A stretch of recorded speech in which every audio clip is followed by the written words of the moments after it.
Check out the links in my description for more information, for more resources. Check out the podcast. Check out the Facebook groups. Just check out the links. There's a lot of great stuff there.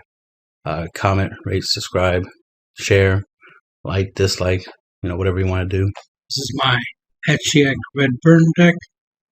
One copy of the leader. 4 Gogeta Prismatic Burst. 4 Super Saiyan Vegeta Heated Fighting Spirit. 4 Deadly Defender Goku. 4 Splintering Mind Vegeta. 4 Shenron Figure Majesty. Oceana Shenron. 4 Demon God Toa. 4 Haze Shenron. 4 Dr. Leche. 4 Power Burst.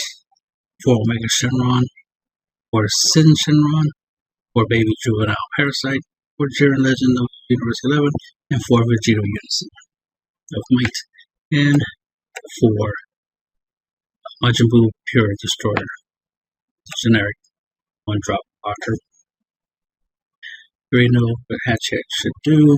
Restricting your opponent's attacks, so that way you only have to really deal with a leader swing, a unison swing, and at least one battle card swing on average.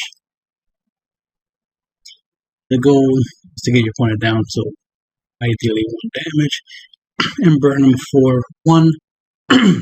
Using Gogeta auto ability or using Splintering Mind's ability when you attack. Take 2 of your life in order to take 1 of your opponent's life, or you use Vegeta's -5 ability. When they have no battle cards, you can deal them damage. So there's 12 ways in this deck to try to deal that final damage for game. Jiren's one of your main workhorse unisons. It's where most of your double strike damage is going to come from, since we can't have Chop and Easy Bring kind of deck, so we're going to have to get our double strike damage this way. Plus, it's a good card because, 20k double strike with its +1 ability. Plus, it has an auto and a -3 active battle ability, which can help you get rid of any problematic battle cards your opponent tries to attack you with. So, it has offensive and defensive capabilities. Like I said, Vegeta Unisons to help you burn. But it has a -2 ability where until the end of your opponent's next turn, your opponent would play a battle card from a skill. It gets sent to drop instead, so anti-overwhelm hate and that kind of stuff. So it's Floodgate ability, so it works really well with this leader. Baby Juvenile Parasite, so that we can obviously draw engines. You can draw a card and get rid of the problematic battle card. Then we have Toa to help us get rid of battle cards. We have Haze to do that. Even Splintering Minds has the auto that when you play him, you can warp on your opponent's battle cards. So we have a couple ways to get rid of our opponent's battle cards, at least spot removal wise. Even the 6-drop Vegeta Overwhelm has the ability that you can warp on your opponent's battle cards. So we have ways to get rid of battle cards. Then Oceana is, of course, for the Floodgate negate ability and blocker. She's a blocker.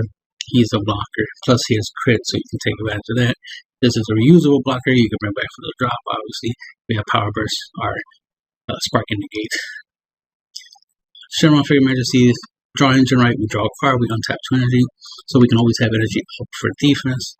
That's one of the issues, is if you tap out to make plays and you have no energy for defense, right, to play defensive cards, you tend to be vulnerable, right?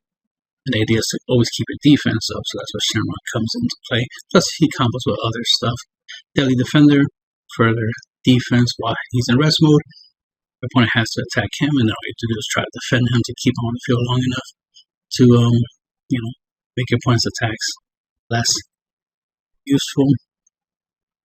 Because at least the attacks are being wasted on this thing instead of you.